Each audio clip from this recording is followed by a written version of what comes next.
Yeah, definitely want to talk about Jonathan Mingo. I was obviously late to the party. You watched him, I want to say like 3, 4 weeks ago, Something like that. something like that. And at that time, he was still kind of in like the fourth round consensus range. Now he's kind of vaulted himself up to borderline second, early third conversation Mhm. on most of the consensus boards. So I mean, for the Chargers, man, I think he would be a perfect fit because he can the ability that he has that really kind of stands out in this class is that he can get vertical against press and Mhm. against cushion. So if you watch like Jalen Hyatt, for example, like he can absolutely get vertical and torch you against when there's cushion, off coverage.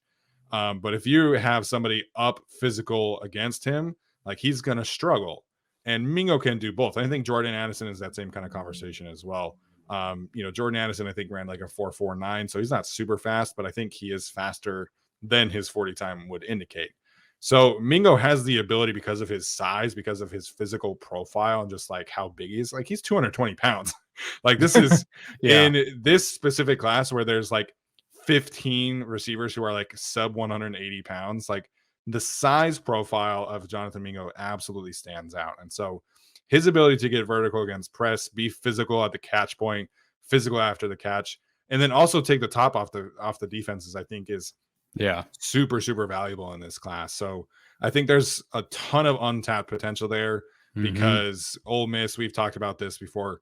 It's the most Mickey Mouse offense in this, like of any film watching experience I have had because, Tennessee has some nice like play action concepts. They have Sure. some good screen games. They have some really nice over concepts.